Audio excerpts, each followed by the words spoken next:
Hello, everyone, and welcome to the interview. For those who don't know me, I am Peter Cordi. My formal background is not in cryptography or computer science, but in political science, economics, and journalism. However, I have been involved in the crypto sphere for roughly over 5 years, researching and, of course, accumulating sound money such as Bitcoin and Ethereum Classic. Over the past year, I decided to use whatever platform I can to both learn more and to teach others the basics about cryptocurrency. You can check out my YouTube videos on ETC and crypto in general if you so choose. I've had the opportunity to interview influential figures such as Peter McCormack and others for this purpose, and I am very humbled to be talking to Donald McIntyre today, whose website Etherplan is truly the go-to source for all things cryptocurrency, and I recommend it to everyone. With that said, Donald, the floor is yours. I know this is going to be on both of our channels, so for those who aren't familiar with you already, can you introduce yourself and your background and tell everyone a little bit about why we're having this discussion today before we get to my questions? Yes. Thank you, Peter. Thank you very much for inviting me to do this podcast and for the opportunity to talk about these topics. I am Donald McIntyre.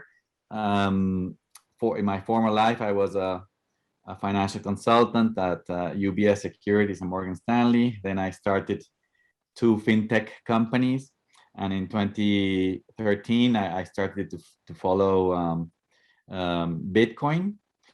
And I started to write about it, and also about Ethereum. In 2015, I started a company called Etherplan that now is the place where I write and podcast. That was supposed to be at the time a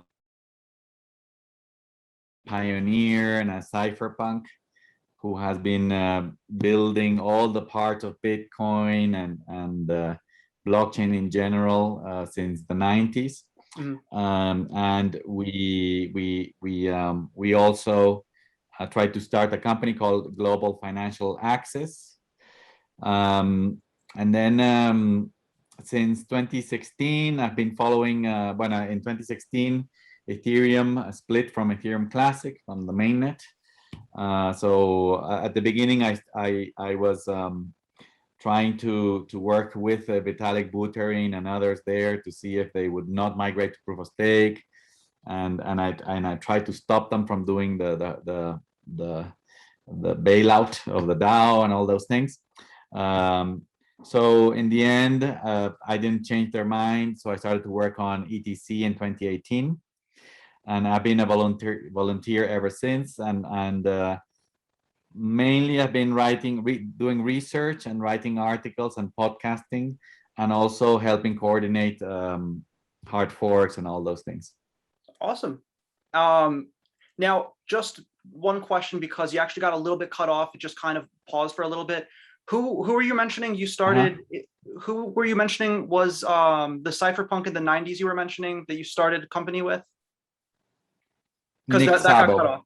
Oh, Nick Szabo. Oh, okay. I'm very familiar with his work. He's awesome. Okay. Yeah. Nick Szabo and I are partners. He was my advisor on Etherplan, and I was his advisor on Global Financial Access. Awesome. So those 2 projects are on hold for now. Yes. So that's why I'm using etherplan.com as my blog and place where I post about videos and articles. Okay, and I'll make sure to tag him when we post this as well. So we're here today, obviously, to talk about the great debate, the Ethereum Classic Treasury. Obviously, there's been a lot of controversy lately with the pro-Treasury people, specifically the IOHK people and Charles Hawkinson's people there, and the people like yourself and a lot of other people on Twitter and Reddit and Telegram and all over the internet who disagree with that. So I guess I was hoping that we would get to hear from the pro-Treasury side today as well, but unfortunately that was not the case. I am more than willing to have similar conversations with those individuals in the future too. The purpose of this is to come to the truth, and because of that, I will be doing my best to represent the pro-Treasury arguments, even though I am personally against it. So I just want to make that totally clear. I am biased, but I will try to remain objective. I hope everyone watching will learn something today. I know I will. So I guess with that said, let's get started. Donald, you have always been against the Treasury, but your previous position on the Treasury was more of a compromise that limited the proposed minor tax from 20% to 5% and ensured that the Treasury would be a 5-year temporary solution, not a permanent one. In May of this year, you wrote that the price of Ethereum Classic would likely, quote, be higher beyond the percentage of the miner tax with the Treasury than without at this stage in the life of ETC. So I have two questions about this. In your view, what changed over the last couple months that makes such a compromise no longer a viable option and returning to the strict opinion that we should have no Treasury at all? And as a follow-up, do you still believe, regardless of what happens, that with the price of ETC, that it would be positively impacted by a Treasury in the short term? Okay, but going to the history to understand why I was initially against and then in favor, provided there were some conditions, and now against again. It's when the Treasury was proposed in August of 2020, it was when ETC suffered 51% of tax, and it was very weak. It was losing liquidity in the sense that there was losing node operators, and also the hash rate went down significantly because of the risk of new attacks and stuff like that. And immediately Charles Hoskinson came after he had been absent of ETC, saying a little bit something like, I told you so, or something like that. And he said that the only solution for ETC is to establish a treasury. So the money would go from the miners into a fund, and that fund would pay for development. Well, because I have cypherpunk principles, I understand what is the proof of work model and how ETC and Bitcoin should work, etc. I know that it's a matter of principle that there shouldn't be a treasury, no? So my initial reaction was negative. What happened was that many people in the community, because it was such a stressful situation, even if they are ETC army, cypherpunks, etc., and understand the principles perfectly, they still were welcoming or supporting the idea of Charles coming back because of his reputation with Cardano, etc., and starting a treasury to fund development. That was seen as a way of reconstructing or repairing ETC's image or something like that. So because I saw that usually all the people that usually think like me were on the other side, then I was a little bit like left alone in my position, and I started to think more or of a way of finding a point in the middle, no, like a compromise. And so I think like a couple of months later, I said, okay, let's come with the Ethereum Classic Protocol Compact 2020, I called it, I think. And it was because at the time, the other developer company, which is ETC Labs, rejected the Treasury, but at the same time proposed MESS, MESS, which is the technology that is installed now, right, that protects the network from 51% attacks. And they said, if we have this, there's no need for a Treasury, and ETC Labs, they have deep pockets and they're paying for development today. But I didn't like MESS either. So right. I didn't like something from IOHK, and I didn't like something from ETC Labs. And my position was not to do anything of that, just migrate to SHA-3 immediately, and try to increase the security of ETC by migrating to SHA-3, which would put ETC into a unique position in a unique algorithm. So it would be much more difficult for random people to rent hash rate from Ethereum and attack ETC.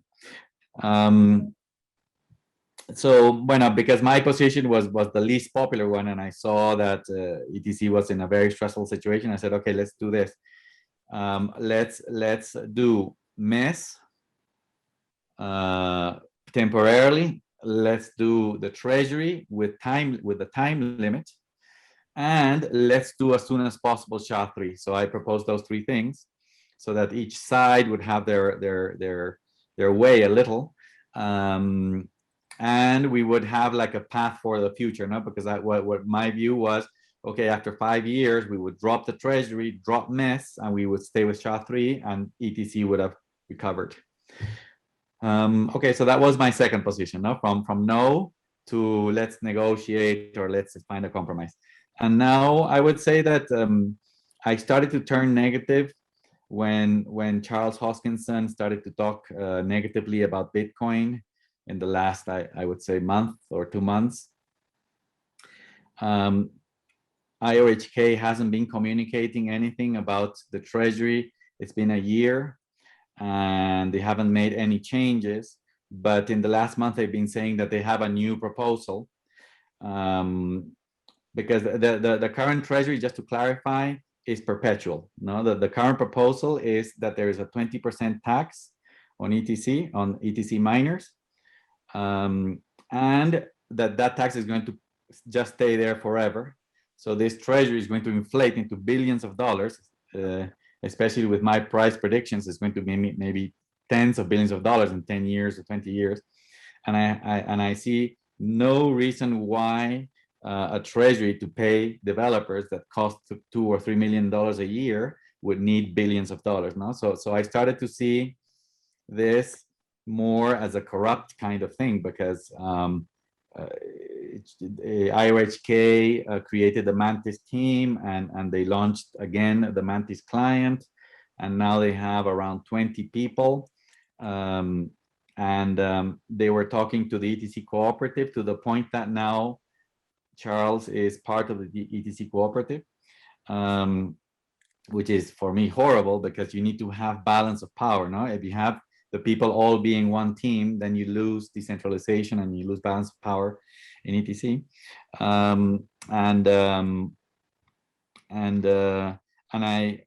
started to see, okay, all these guys, of course, they want billions of dollars. The Treasury is a source of huge funds. ETC, it was recovering already. No, it went from $4 to $50 now, and it went to 108 at one point, and now it's at 50. But I think that it's going to be 1,000 before the end of the year, and it's going to be 8,000 in 4 years and 33,000 in 8 years. So I started to see, okay, this is all for the money. And not only that, but in the last 2 weeks, the community manager of the Mantis team was granted access as an admin in the Ethereum Classic Telegram. And also Stevan Lohja, who is the developer relations manager at the Mantis team, now has control of the ETH Classic Twitter account, which has nearly 500,000 followers. So what's going on? I mean, the people of IOHK, first they're silent, they don't say anything about any new proposal, or they never responded to my proposal of the compromise, whether there's going to be a time limit, whether the tax is going to be lowered. They never responded why they need billions of dollars. So I see all of this as very obscure, very suspicious. And Cardano itself is a fiat system. No, it's a proof of stake system, which we all know, all the normal people know that it's practically a fiat system. And Cardano and IOHK and Charles also talk negatively about proof of work. So if he's against Bitcoin and its principles, which are the original cypherpunk principles, and he's against the proof of stake, implicitly he has to be against ETC. And he has talked negatively about ETC directly, saying that it's a sinking ship, that if we don't do the Treasury, it will sink. Granted, Stevan Lohja does not say that. What he's saying is it's going to be a drifting ship. It's just going to stay as it is, and it's never going to improve. I don't agree with anything of that. So because of those reasons, I find suspicious the behavior of IOHK, and I think that they have proven that they are an anti-cypherpunk organization. And because the way they are going to come into ETC is through the Treasury, and because if we don't do the Treasury, they're going to be out, then I turn totally negative with the Treasury. So it's not only because IOHK should not be in ETC, because their principles are really absolutely contrary to ETC, but also because the Treasury fundamentally is a centralizing device. So that's the core reason. But it has the benefit that if we cancel it, IOHK is going to be canceled as well. Okay, and that would be good for the principles of ETC, I'm sure. As far as the comment that you did make in that article about the price of ETC, do you still think that with the Treasury in the short term, just in the short term, that the price of ETC would rise, or do you think that, do you disagree with that statement now? You mean if the price targets are the same with or without Treasury? Yes, especially in the short term. Like, for example, like you said, that the price of ETC would be higher at this stage in ETC with the Treasury as opposed to without a Treasury. Of course, that's in kind of more of an early stage. I mean, we're so early with ETC, like you said, 8 years from now, it's going to be much bigger with more adoption. But do you still feel that way, regardless of what happens with the Treasury? Yes, I think that ETC is going to be an incredible success, and the price targets are the same. Actually, the price targets, I wrote the price targets when I thought that the Treasury was going to exist in ETC. Okay. But the limited Treasury, not the unlimited Treasury, and the reduced tax Treasury. But let's think of three scenarios. No, the one scenario is that the Treasury goes through according to the original proposal by IOHK. So that would be an unlimited Treasury and 20% minor tax. Mm-hmm. The second scenario would be the one that I proposed, which is a 5-year Treasury, that in 5 years, in a certain block number, it ends and it's finished. And instead of 20% minor tax, to be 5% or less minor tax. So it doesn't affect the revenue of the miners, no? And the third scenario is ETC continues as it is now with no Treasury and without IOHK, and Charles Hoskinson goes away. I think that this last scenario is the most bullish for ETC, because it is the pure form that I think that is going to be the most valuable for the world. A blockchain that is proof of stake or has a Treasury or any of those devices, governance or sharding, any of those devices like Ethereum 2, Cardano, Polkadot, it's destined to be a limited chain only for a region, because it's going to be approved by certain governments, not approved by other governments. The stakers are all identifiable. In the future, there are going to be known corporations or even banks, the stakers themselves, and it's going to be 3 or 4 stakers per chain. And maybe the same 3 or 4 are going to be the stakers in all proof of stakes chains. And they're all going to be the governance of every chain, etc. So that's going to be basically, it's going to converge into being like the banking system was before. Now, so we have banking in the United States, banking in Europe, banking in China, banking in Japan, banking in Argentina and Brazil. It's all divided silos, because they're all jurisdictional silos, and they all have their own permissions and their own barriers, etc. And I think that proof of stake chains are going to be reduced to that also, no? Because it's very easy for the governments to go and get the stakers who control the chains and force them to implement certain rules and KYC and AML. On the other hand, proof of work chains like ETC and Bitcoin are impossible to control in that way. Miners, we just seen that miners were canceled in China, and they can put them to jail, whatever, and mining just is popping up in other countries. Mm-hmm. So there's no way of getting any constituent of Bitcoin or ETC and tell them to divide the chains into jurisdiction, or to enforce certain rules or laws, or everything in these chains, everything happens at the social layer, off chain, but nothing can be implemented. So they're really truly global, and ETC and Bitcoin are going to work exactly the same way in Albania, Zimbabwe, Argentina, Canada, China, even in China, India, Australia, everywhere. The North Pole, South Pole.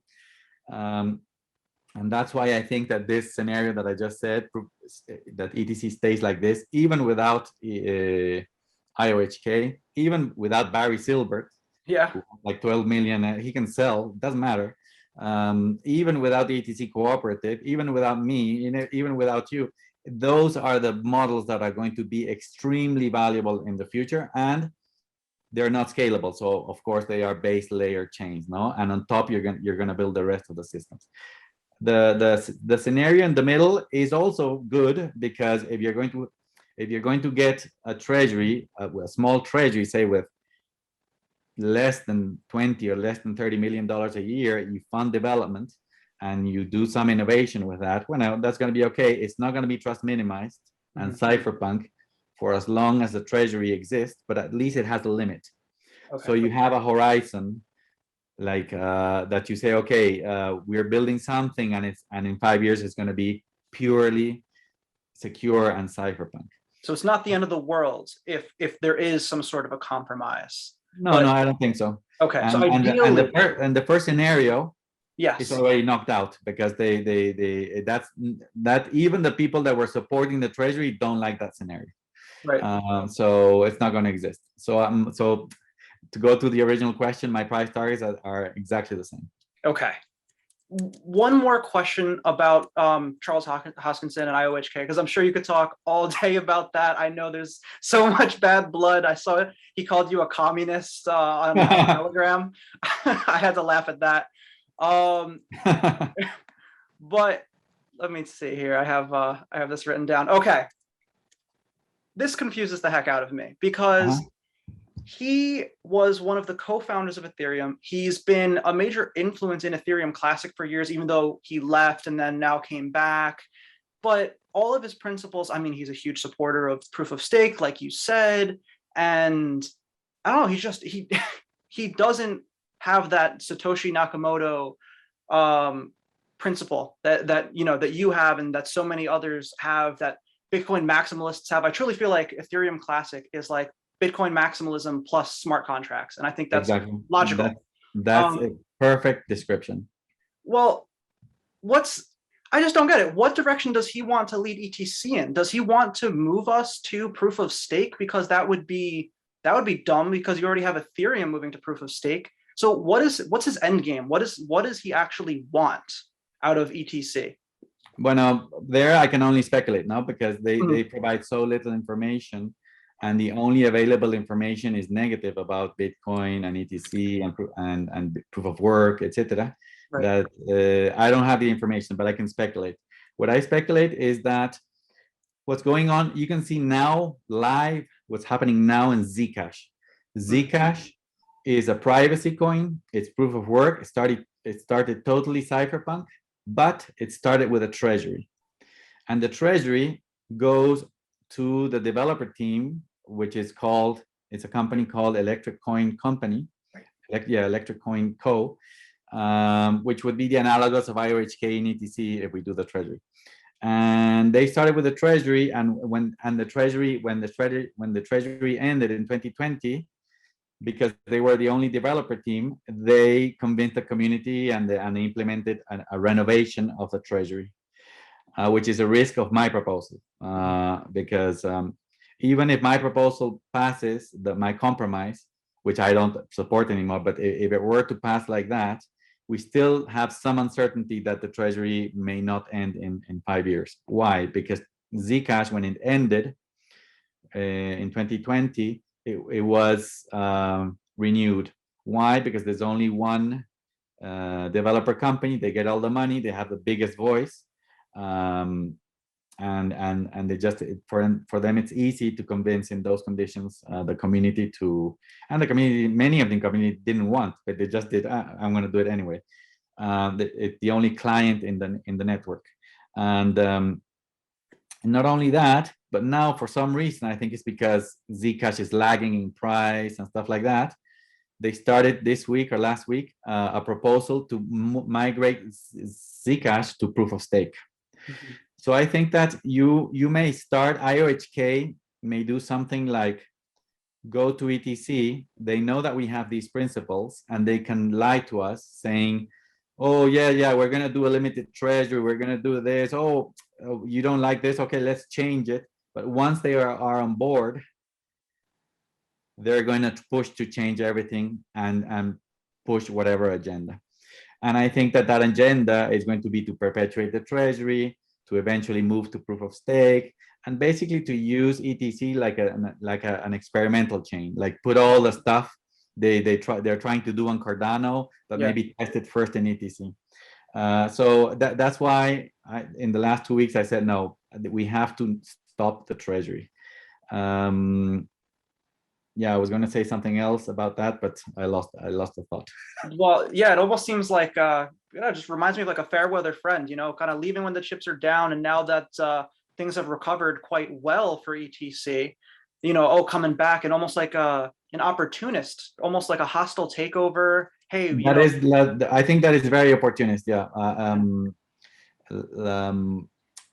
It's not the first time that Charles has done this. Charles, first, yeah, this is something I wanted to comment. You said that he was fundamental in ETC and fundamental in Ethereum. I don't think he was fundamental in any of the projects. Vitalik had the idea. The engineers built Ethereum in 2014 and 2015. And Charles was only at the beginning, maybe organizing a corporation or something, but I don't think he had any idea about smart contracts or the gas system or anything. So technically, I don't think he contributed anything. And when he came to ETC, when Ethereum forked, he was a very strong participant, but there was another side totally against whatever he said, and that's why he left. In 2017, he left because Igor Artamanov was the lead developer, and he had other participants like Cody Burns and Elaine O, etc. They were against whatever ideas. At that time, Charles had proposed a treasury, and they rejected it, so he left. And then he came back in 2018 when ETC dev Igor Artamanov was taken over by ETC Labs, which was a local crisis at the time, and he came again with the same argument. You see, I told you we have to do the treasury, and there I was also against it, and he left again. And now it was attacked, and he came again. I told you we have to do the treasury. It's like he wants the money. I don't know what the hell.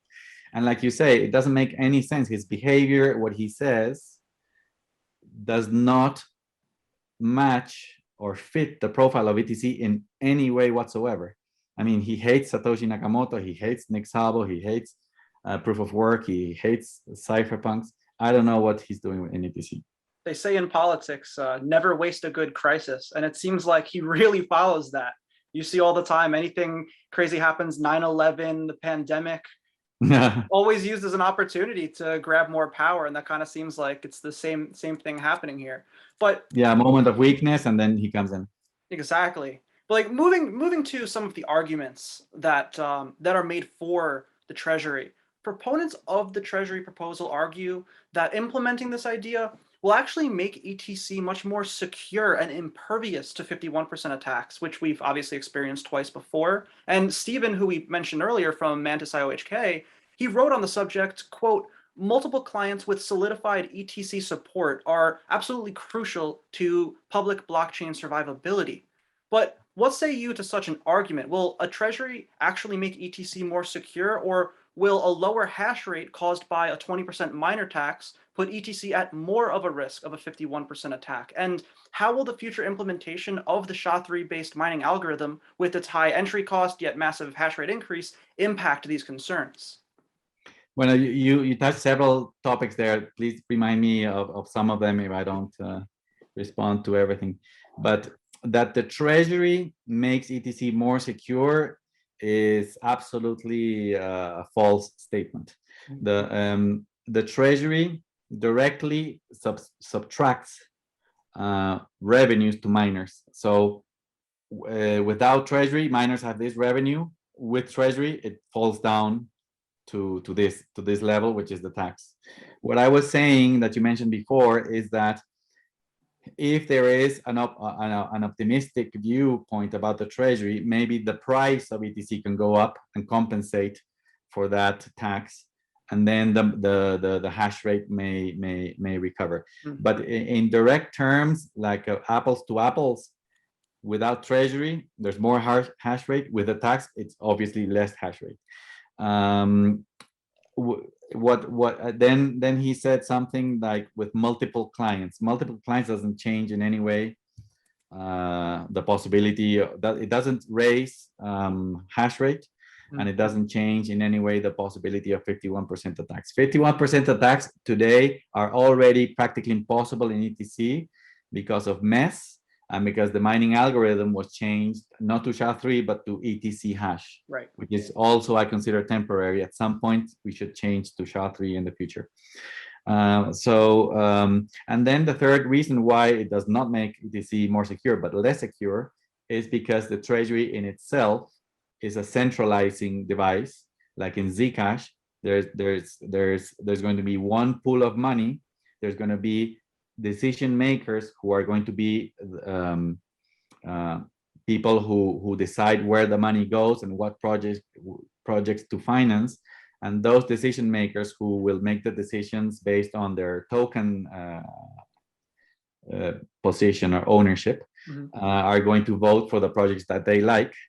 And also those guys, just like in proof of stake, this is why I say that the Treasury turns proof of work into proof of stake, even though you didn't abandon proof of work, because governments can see who are those voters and those millionaires who have ETC and are the ones voting, because the Treasury would be one ETC, one vote. So if you have 20 ETC, you have 20 votes, and if you have 12 million, or maybe Charles also have a few million, I don't know. They just get together, they vote for the projects they like, and nobody else is going to be able to vote for anything. So in that scenario, governments can go perfectly to Barry in New York or Charles here in Colorado and tell them, you have to do this in ETC, you have to do these changes, and they have to do it, because if not, they go to prison.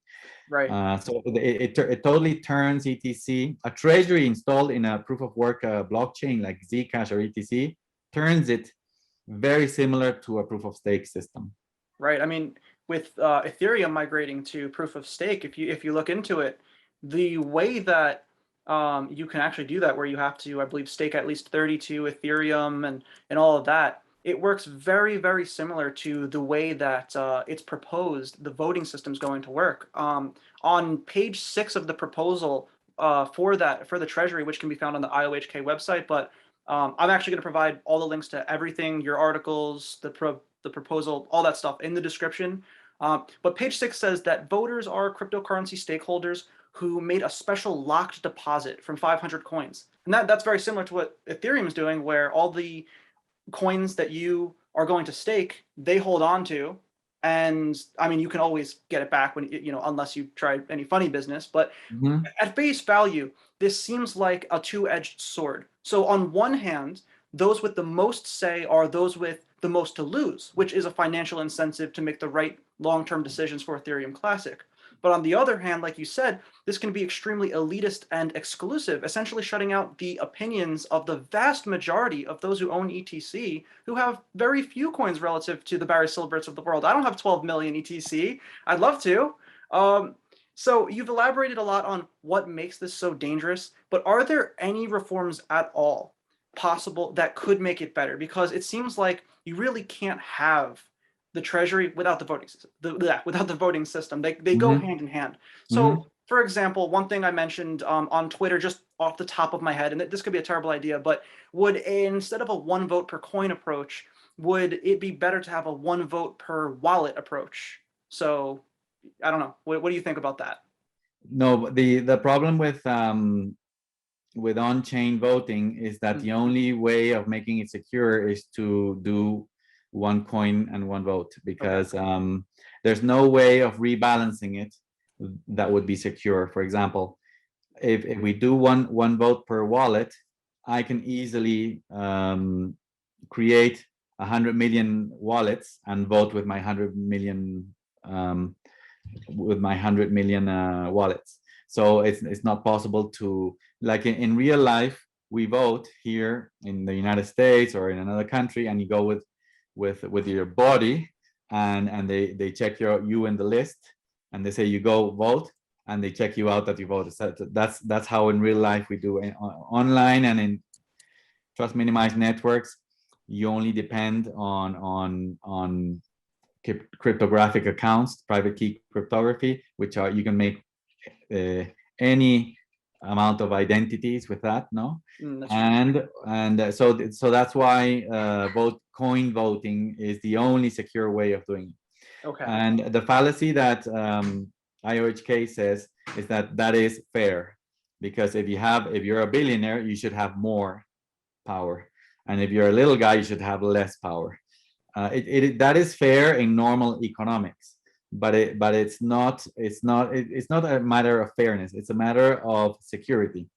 You cannot have a few dudes deciding everything, and all the other dudes, their basic rights, even a dude in India, a dude in Argentina, a dude in the North Pole, a dude in the Southern Pole, their smart contracts and accounts being dictated by Charles Hoskinson and Barry Silbert. The only way of making these systems trust minimized really is with no voting. The way it's now, it's perfect, both Bitcoin and ETC, because the developers who fund themselves and they really go through the cost of paying their own, like ETC Labs, no, they pay the salaries of the developers, they're burning money, etc.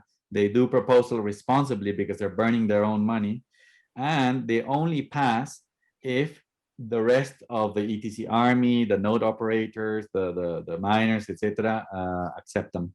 In the case of the Treasury, you turn like Zcash. It's basically a dictator who says, we do this, we do this, we do this, and they just follow. It's very, very similar to POI system. The other fallacy that Stevan said is that, oh, with 3 node operators, the network is more secure. That is also a fallacy, because even if you get the money into a treasury and you divide it in 3 and you send the money to 3 developer teams, in the market, in the free market, the reality, and this happens in all the chains, I can give you examples, in the end, one single client is the one that gets the majority of the share. In Zcash, for example, one client, even though there's 2 or 3 clients of different developer teams, the main client of Electric Coin Company has 100% share in the network. In ETC, in a free market, just naturally, 90% of the nodes use Core Geth. And in Bitcoin, 95% use Bitcoin Core. In Ethereum, there was a point where 60% was Geth and 40% was parity, but now 80% is Geth. And I think that there's like 8% of an independent node client called Ethereum. It's the inheritance of parity that now it's open source. It's called something like Open Ethereum. Okay. In Tezos, there's only one node. In Cardano, there's only one node, and in EOS, there's only one node. It's not possible to artificially create a market where node shares are balanced. That is economics. That is power law. It happens also in mining. Mining, you see in all the networks, you have a miner that has 20 to 30%, another one has 20, another one has 15, 10, and then 1, 0, 0.1. So power law works always in these things, and network effects. So the example in the video that Stevan showed was that now there's one node. With a treasury, there's 3 nodes. That's false. That's false, not because he's wrong, because the money, there's not going to be 3 nodes or something like that. It's because the market is going to select one. And that one now is the one by ETC Labs. And ETC Labs, they're burning their own money. I had many fights in the past, but having fights is right. What is not right is to take over and then silence everything and do whatever you want. And that's what IOHK is trying to do, and they probably stand the most to gain from this as a result then. Yes, because once they get the money and the control, they can do whatever they want in the chain. So you go from a unipolar system with ETC Labs Then you have a multipolar system created essentially and proposed by a competing developing team, which wants to really just make it go back to unipolar again, but now they get the money instead of ETC Labs. Yeah, Okay. but no, that's another thing. We don't have a unipolar situation now, but Mhm. what they're trying to say, hey, we are here proposing a decentralizing solution, but the reality is that everything is going to centralize in them again. Right. And today we don't have a unipolar situation. We have an ecosystem like Ethereum Classic or Bitcoin, because if you're saying that we have a unipolar system now, that would mean that it's centralized. And that would mean that Bitcoin is centralized, Right. because Bitcoin 95% is also Bitcoin Core. Right. And that would mean that Ethereum is centralized because 80% is one. So that's not how these ecosystems work. The way the ecosystem works is that you have many kinds of participants.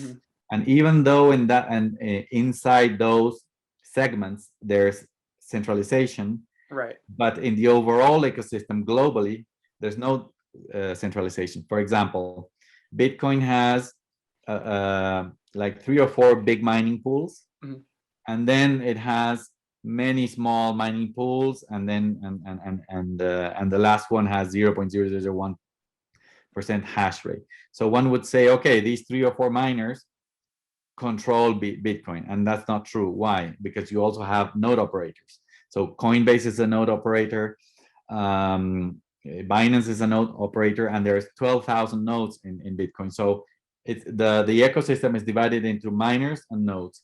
And then you would say, okay, yeah, but those nodes use 95% of those nodes use Bitcoin Core. So there's developer centralization. Okay. And you would say, okay, yes, that team, the team of developers is one, and there's one major client, but they are the developers. That doesn't mean that they control the networks, because you have the miners and you have the node operators. Okay. And you would say, okay, bueno, but you have a few miners, a few node operators, and a few developers. They get together and they control the network. No, why? Because they are in 8 different regions in the world with different cultures, different languages, in different jurisdictions. They don't get together all the time. And not only that, you have, I think it was 1 billion investors now in Bitcoin this year, who also own the tokens, and they are going to go wherever the most secure option is. So it's not that they can get together and do whatever they want. All these things are and there's more. There's Lightning Network also, which is building on top of Bitcoin. All that ecosystem has a say in the future of Bitcoin, and the near future, you're going to have many more applications built on top of Bitcoin and banks using it. I mean, JP Morgan is already letting their clients buy Bitcoin. And Ethereum Classic. And Ethereum Classic. Yeah. So and the same happens in Ethereum Classic. Today, the way the ecosystem is today in Ethereum Classic, you even have guys like you and me who are ETC Army cypherpunks, that we have a say. I mean, the more we do these podcasts and we participate on social media, the more we disrupt the intentions of IOHK. So that shows that it doesn't matter if I have 1 coin or 12 million coins like Barry. Nobody really has control of the network, and it's the best thing is to stay like that. So this thing that if there is 90% of one node, that means that it's centralized, is false. Okay, that actually makes perfect sense. Thank you for that clarification. I guess that's what makes cryptocurrency, especially proof of work cryptocurrencies, so different from a corporation. And it seems like implementing a treasury and some of these other features like that you'll find in Cardano makes it more like a corporation than a cryptocurrency. And let me tell you real life examples of this division of power that there is when you have this model. In Bitcoin, since 2015, there was a group of companies and developers trying to increase the block size, and the cypherpunks were saying no, and it became a war by 2017. And there was something called the New York Agreements, where 80% of the miners and 80% of the node operators signed that, saying we want to increase the block size. And even though the cypherpunks were a small minority, because of their power and their argumentation on social media, they knocked down the proposal, and Bitcoin remained with small blocks and very secure like it is today, and it's a total success. The same happened with Ethereum Classic. Yep. When ETC Labs took over ETC Dev, they came with money, etc. They invested millions of dollars, put many developers, etc., and they practically couldn't pass any of their proposals that were not good. And then they aligned with the principles, and ever since they've been I mean, they led all the upgrades to achieve parity with Ethereum, no? The Atlantis hard fork, Phoenix, Agartha, Thanos, and Magneto, and now we're going to do the Mystique one. And as long as you're aligned, everybody's going to follow whatever you say, and whenever you say something stupid, you're going to be knocked down. Yeah. In this model. That's the great thing about it. You know, like not in proof of stake. Elon Musk recently brought back up that block size debate, and what happened? I mean, Twitter just ripped him up. And I mean, thankfully, a lot of people, a lot of cypherpunks, you know, spoke about it, talked to him. You know, he kind of mocked them back, but I don't know. He's been quiet about it. So Elon Musk being quiet is probably the best thing. But those of us who oppose the Treasury, and we've been saying this the whole time, we argue that it would be a centralizing feature, and it goes against the vision of Ethereum Classic being as trust minimized and decentralized as Bitcoin. But there's people on the other side of the aisle, like Stevan, and just, what was it, yesterday or the day before? And I like him a lot, to be honest. I do. I disagree with him on this, but I like him a lot. But he argues that Ethereum Classic is currently as is centralized, and quote, you can have code is law and immutability while preventing the monopolization or franchise by a single entity hidden away in Shanghai, Beijing. This leads me to ask you two questions, because this actually really stuck out to me. Will a Treasury allow ETC to keep its shared philosophy of code is law and the principle of immutability with Bitcoin, or does that just get thrown out the window? And how warranted is this concern that without a Treasury, we can't prevent the monopolization or franchise of ETC by a single entity? Well, I already responded to that part, to the last part, by saying that the current model is decentralized. Again, ETC Labs is the one that finances the Cordi team, right? And ETC Labs is owned by this Shanghai billionaire family or billionaire firm in Shanghai, and that's the one that Stevan says that is the one that controls ETC. The truth is that there's no control of ETC from that family or from ETC Labs or from Cordi. So that's just a misunderstanding on his part then. Yeah, it is true. It is true that because they have 90% of the node share, they, for example, they had more leverage to say we want MES, and I didn't want it, but some people also wanted it, so they just did it. Right. You know? But they went through the ECIP process. They chat with everybody, and they got, even though I was against it, they got agreement, and it was implemented. And the same with ETC hash. But that is because they had rough consensus, not because it's centralized. If before they tried to do other changes, I can't remember what was the change, and there was no rough consensus, and they couldn't do it. I remember the call, but I don't remember what was the topic specifically. And even before that, they wanted to create an ETC foundation, and they would put the money in everything. And we all said no. I mean, 99% of the people said no, because we would be like Ethereum Foundation, but Ethereum Classic Foundation, and governed by some board or something. And we said no, and they couldn't do it. So it's false that today ETC, that's where Stevan starts from a false premise. You know? Okay.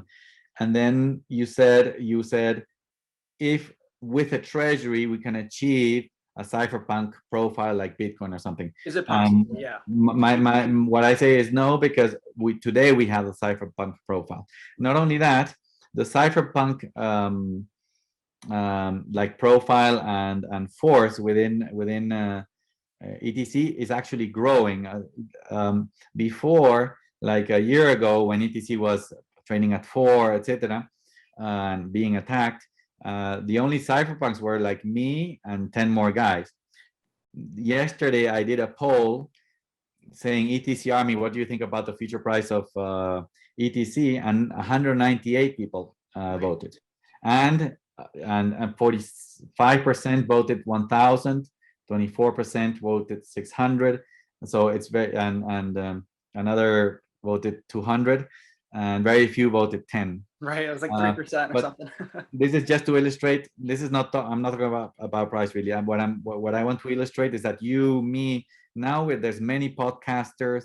I mean, the ETC Army has really grown, and the more it grows, and the more cypherpunk it is, and sticks to the principles, the more secure ETC is going to be. Okay, that actually leads me to another question that I had about the ETC Army and its growth, especially on social media. So one of the arguments that has been prevalent from, I believe it's even on the ETC Cooperative website, it's on IOHK, Stevan has posted about it, is that there have been several polls put out asking the ETC community their opinion on implementing a treasury system. And on Telegram, those in favor of a treasury made up 80% of 137 votes. On Twitter, it was 78% of 604 votes. And on Reddit, it was 61% of 64 votes. So based on this limited data, because that's less than 1,000 total votes realistically, and there's obviously way more than that, people who are part of the ETC community. But based on this data, it does seem that currently the treasury is popular within the community. So what are your takeaways from those poll results? And why do you think it is so popular? Do you feel like with the rise of the cypherpunk faction of the ETC Army that just like what happened with the block size debate, that the minority can become the majority in a way? The fact that the minority can impose their will because it protects their basic rights is not like for the benefit of the minority. The minority is acting for 100% of the population who would use ETC in the world, because these intransigent minorities usually become so energetic and aggressive, and we do our research and we propose such a logical argument, and also very linked to reality, no? Because we're only talking about basic rights like property, like the accounts and balances, smart contracts, no centralization, not using proof of stake. Like we already said, that it's centralizing, that the Treasury would corrupt the principle, and that would eventually turn ETC into a fiat system, like a proof of stake system. So it's we are fighting for true things. When you are a minority but you're fighting for true things, you have a lot of power. Right. Regarding the polls themselves, and it's great that the ETC Army and the cypherpunks are growing. I want more, and I'm very happy with the growth, not only because of the growth in numbers, but the growth in diversity. I mean, I interact on Telegram, Discord, Twitter, Reddit with women, many more women than before. Yeah. With white dudes, which are the original typical programmers that participate in these systems, with black dudes. I'm Latino, more Latinos. I speak in Spanish with other people. Young people like you, many young people who are learning from scratch everything, and are finally finding the right information, because when they start in Cardano or Ethereum or EOS, they get all the wrong ideas. But when they start in ETC and they finally find ETC and they understand the principles and who are the cypherpunks, etc., then they realize what was the truth, the whole value behind the whole idea behind all of these things.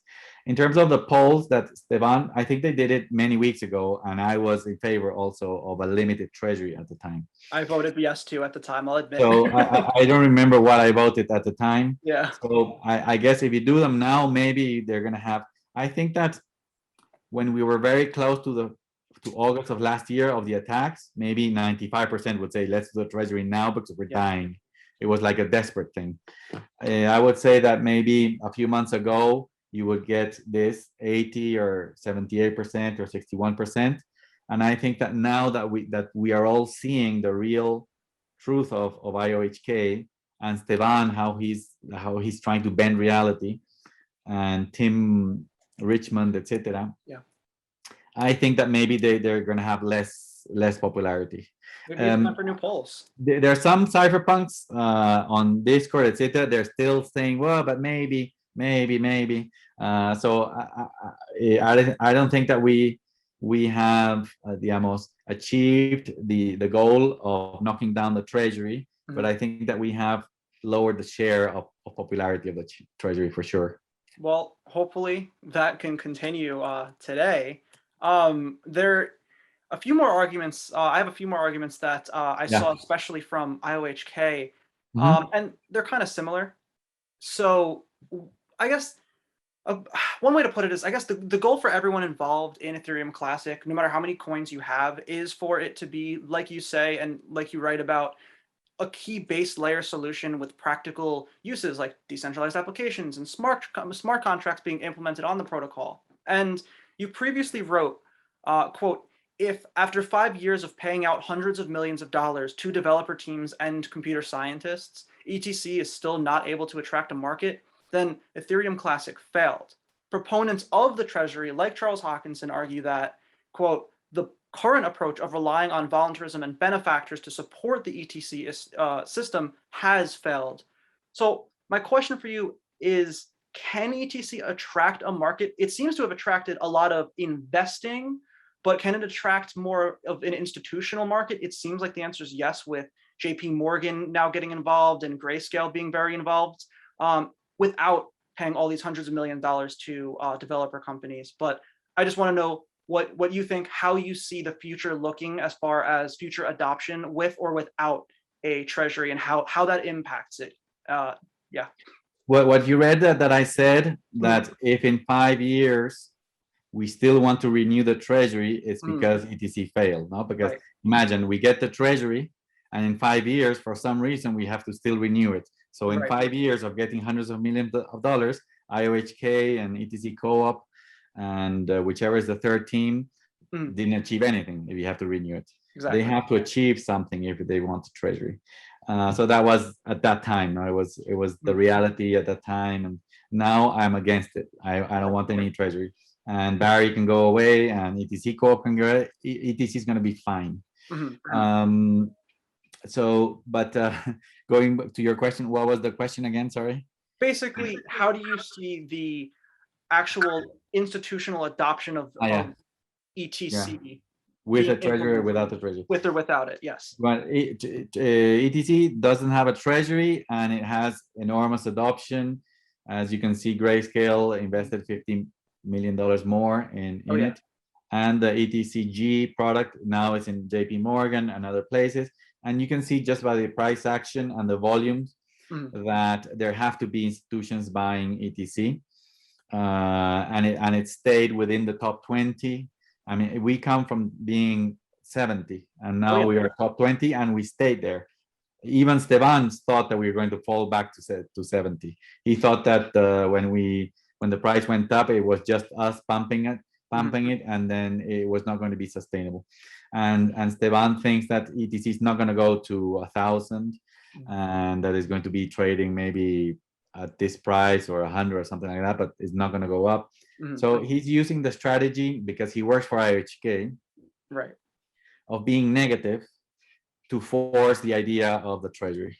I think that not only investors are coming into ETC, because the core vision that you read on my blog, etc., of being the base layer, and that developers are going to come to build highly secure apps less scalable, but more secure, and for settlements, kinds of payments and large payments and stuff like that.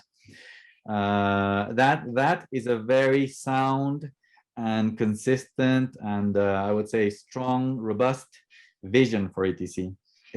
I mean, it's amazing because there's no other network that can do that in the world. There's other smart contracts proof of work blockchains too, but they are imitations of ETC and they're very small, and I don't think they have a chance. So ETC is the one in the top 20, far away from any other competitor. That is proof of work, fixed monetary policy, smart contracts, everything integrated and fully replicated at the base layer. That's unique only in the world. And that's why it's going to grow to be just a peer of Bitcoin at the base level, and it's going to be worth about $5 or $6 trillion dollars. So that core business vision is so strong that with a treasury, without a treasury, if you stick to that vision, it's going to be extremely successful. While the treasury exists, if there's some treasury implemented, while it exists, then it's not decentralized because the treasury centralizes everything. So while the treasury exists, that is going to be at least temporarily suspended.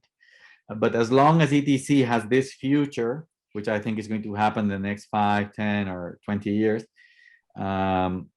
where today everybody sees all the blockchains as the same, but the reality is that the proof of stake blockchains are going to go to layer 2 because they're scalable but not secure, and the base layer is going to be proof of work.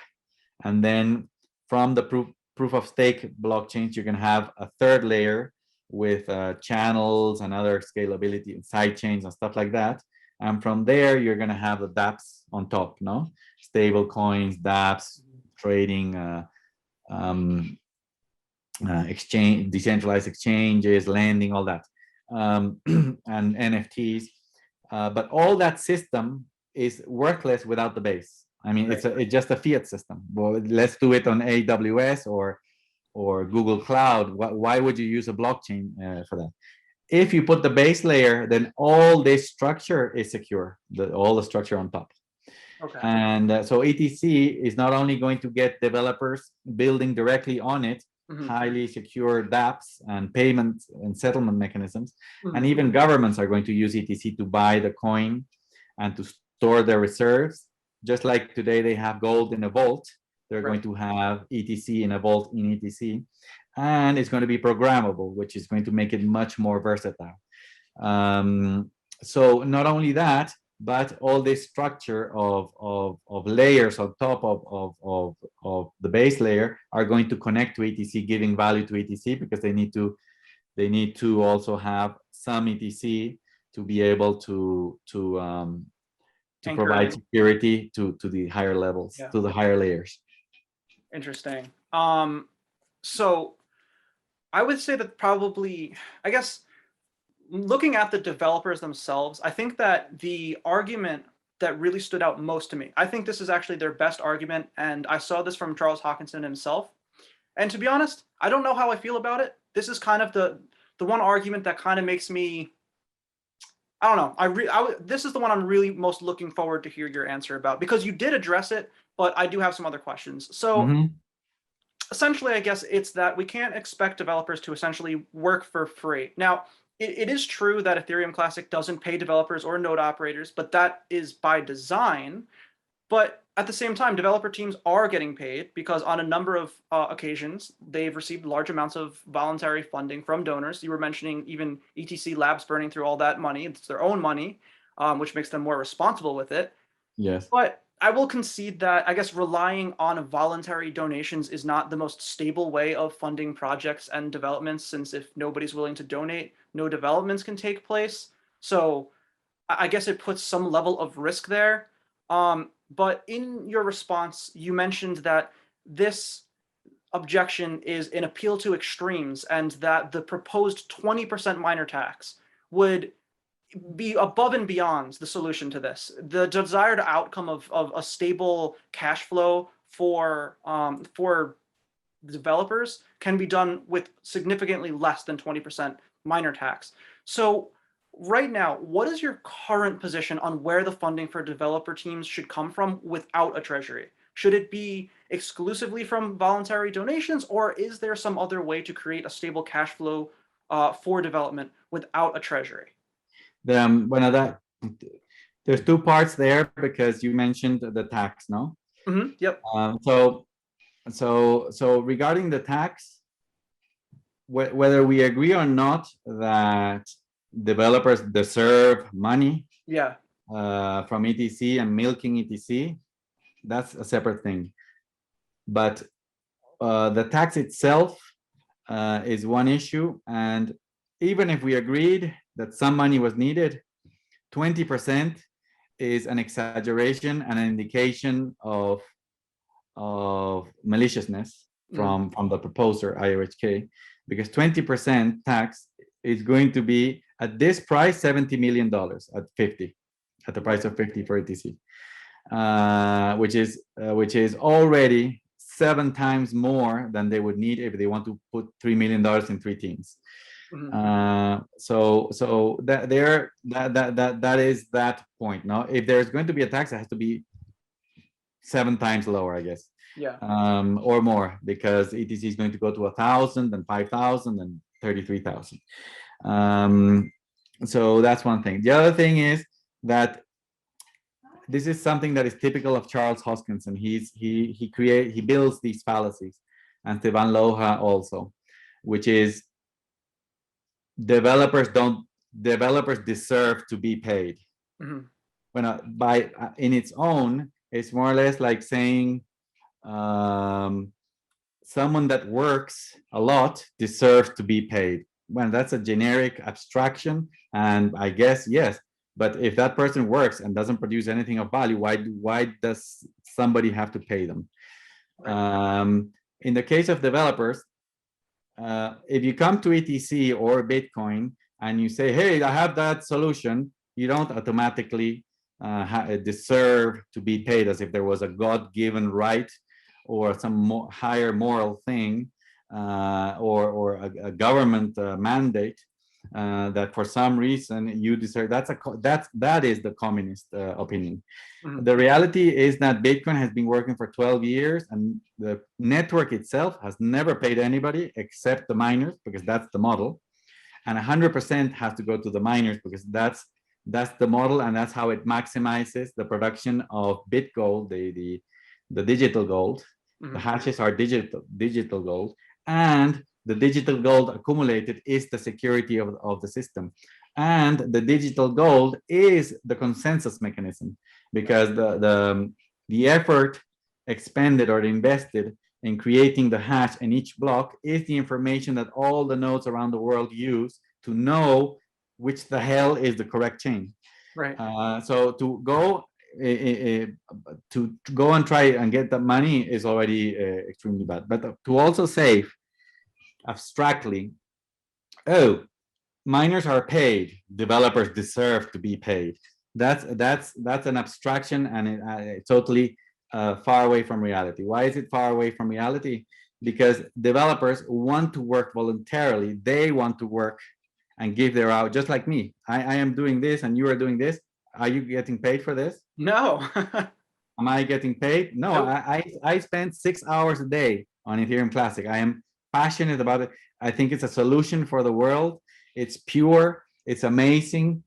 I work more than the developers, or at least many of the, I don't know how much they work, but many of the developers, I'm sure, because I'm all day and at night I dream about ETC. Do I deserve to be paid? No. Why? Because nobody wants to pay me. I just do, and on top of that, I want to do it. I have a job, of course, and I get paid by my job, and they love it that I do all this because they love ETC, and the whole blockchain concept is a very complementary to my firm. And the same applies to developers. Just because Luke Dash went to Bitcoin and he started he's one of the core developers there. And does the Bitcoin network owe him money, or does Barry Silbert or Elon Musk or any billionaire or the MicroStrategy owe money to Luke? No, he just did it because he wanted. And not only that, he became so famous and so valued that he is being paid. he lives off Patreon. You know, people go on Patreon and they pay him, and he's so that solves the or responds to the donation model.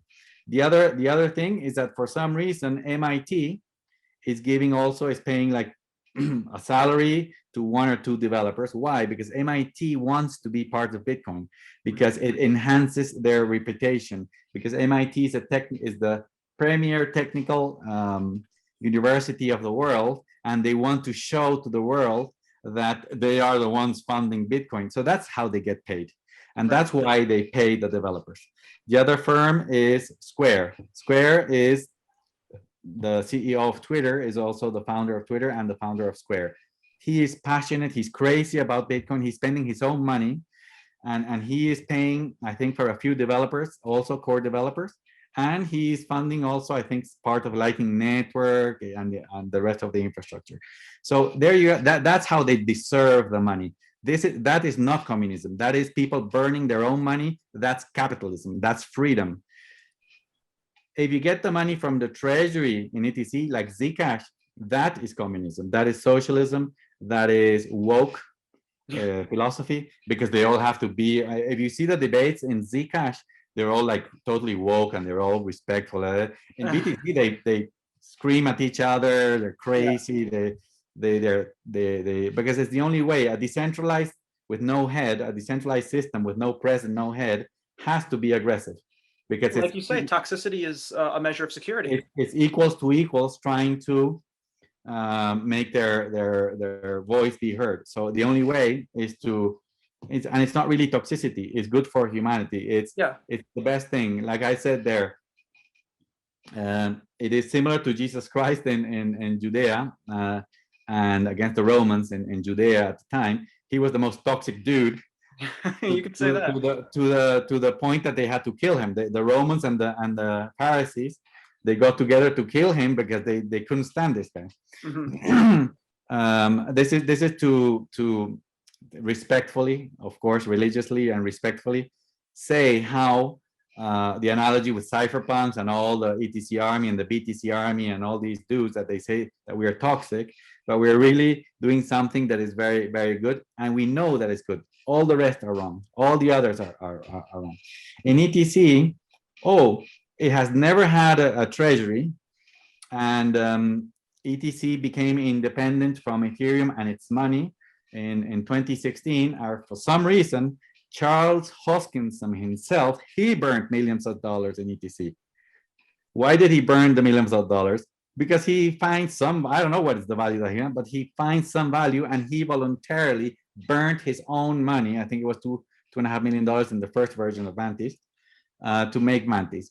Why? I don't know. Well, no, that's how they were. Were those developers paid? Yes. Was it fair? Yes, of course. Now, do they have to be paid by ETC? The milking the network? Of course not. That's not how.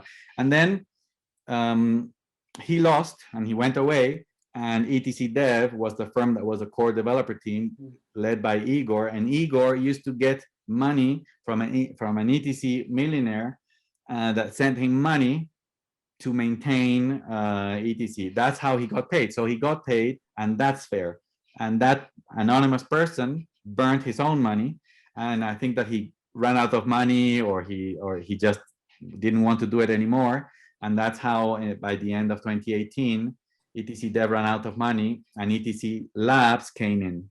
But lo and behold, ETC Lab, for some reason, they've been burning millions of dollars ever since, funding with, like you say, when you burn your own money, you're much more responsible, and you're going to propose things that you know that are going to go through, and you're going to use your hours and the developer hours that you're paying for things that are more effective. If you milk ETC, they do whatever they want. That's what's happening in Zcash. Zcash, they're all millionaires, the devs, because they're getting ZEC all the time, and they're proposing proof of stake. I mean, I don't know what they're smoking. They're smoking pot. Very, very, very possible, because they are here in Boulder. That was a joke. I know, I get it. Then, for some reason, Barry Silbert has been giving money to the ETC Cooperative since 2017, I think, too. More or less like $500,000 per year. And ETC Cooperative has built Ether cluster, maintains the website, maintains a block scout. They're paying for one client also, like is Hyperledger Besu, etc. So the money is going to come as long as the core, which is ETC, continues to be valuable and it has the correct principles and it has this potential future that I told you of being the base layer and all that. Someone is going to come to develop ETC, and whether they pay themselves and they do it for free like me, or they get money from some donor, that's their problem. ETC does not have to pay, and there's no fairness in paying developers. Okay, that makes a lot of sense. Actually, come to think of it, if it was, inherently fair to pay developers, I think it would have been in the Bitcoin white pages. Or the Ethereum white pages, but that's nowhere to be found. No, but the thing, the fallacy is that he only gives that snippet, that line. Of course, he said somebody works. Is it fair to pay them? Well, yes, right. Anybody that is normal would say yes. Right. If you hire someone, you pay them. That's fair, yeah. But that's not the complete story. Right. Appeal to emotion. The complete story is that this is a situation not where somebody's hired and not paid. Mm-hmm. That's not happening today. That is totally false. That's the image that he wants to give, and that's so perverse of him to do that. And that's why I think that he's a manipulator and that they have to go away from here. What's happening is that people are contributing either because they want to contribute voluntarily or because somebody else paid them. So that's fairness, and that's completely fair. And the most fair thing above everything is that ETC, as a basic rights platform around the world, stays pure and secure. That's the most fair outcome for humanity. I don't care what IOHK wants in terms of their little income for the next 5 years or whatever. That makes total sense. Like, you have, I guess, the technology on one hand, right? And that's kind of on its own thing. You can't really put the developers and the technology together. The developers aren't the technology. So if there's a market for developing, then there will be financial incentives, like people willing to actually pay for that. But the technology alone, like, it stands by itself. With or without any future developments, ETC has these principles that make it unique. I mean, obviously there are, like you said, much like smaller, proof of work smart contracts platforms, but I think we're the only one with a shot in the future. We have such a head start over everyone else. My response is Charles Hoskinson, Stevan Lohja, Barry Silbert, Bob Somerville, ETC Co-op. If you are scared that we're going to run out of money, and if you're scared that we need money and there's not going to be it, then go away. Sell your ETC and go away, because you're not going to destroy the cypherpunk values of ETC. Right, they're inherently anti-fragile. Somebody's going to replace you. Yes. That's pretty much all the questions that I had. Did you have anything else that you wanted to add? Anything I might have forgot to mention? Yes, regarding this last point, the fear mongering, just like the COVID fear mongering with ETC, is going to be, oh, we're going to run out of money. ETC is going to go to 1. So all the little guys like us are going to be scared that we're going to lose our money. And we're going to vote yes. Don't fall for that. ETC is not going to fall. Somebody's going to replace them if they leave, and they're not going to leave. You know why? Because ETC is very valuable, and they're going to extract value of ETC just by participating in the ecosystem. The other thing that they're going to do fear mongering is, up to now, which is true, Cordi has received all the changes when we did Atlantis, Phoenix, Agartha, all the upgrades, Magneto, Thanos, and now we're going to do Mystique. It's true. All the research and development and all the cost of research, that research was free for us because Ethereum Foundation did it in Ethereum. And we inherited, and we just integrated in our developers. What they do, they participate in those debates also. But once they agree, they integrate it into our client, and we do the upgrade. And like Magneto the other day, we tell everybody, the miners, the node operators, and everybody upgrades, and it works. And it's true. Once Ethereum 1 migrates to Ethereum 2.0, we're not going to have that free research and development coming. So the argument is we need the Treasury. If not, no research and development is going to happen. That is also false. Again, for the same reason, somebody's going to do research for ETC. It's going to be an incredible open opportunity for whoever wants to do it. I welcome IOHK if they want to do it, not getting money from the Treasury or from ETC or ETC Co-op or ETC Labs if they want to do the research and replace that research and development. Or in the worst case scenario, we can see all the inventions that are happening in Bitcoin, in Lightning Network, in channels and rollups in Ethereum and Cardano and Monero, Zcash. I mean, we imported, for example, the technology of ZK snarks into ETC from Zcash. So we can import the technology from whatever good idea there is. But not only that, the main idea is that the money is going to be there and the research is going to be there. And there's going to be, I bet that even universities and some computer scientists are going to come and do the research for free because it's their reputation that they're enhancing by doing it. Right. So they're going to have all sorts of, we're going to run out of money and we're going to die. Fear mongering. Forget about it. Go away if you're scared. I totally agree. I think that's a really great message to end that on. One other thing I just want to say, this is more of a message to the people at IOHK and to the more prominent pro-treasury individuals. Let's have this conversation. Let's, not ignore the other side. Let's do this.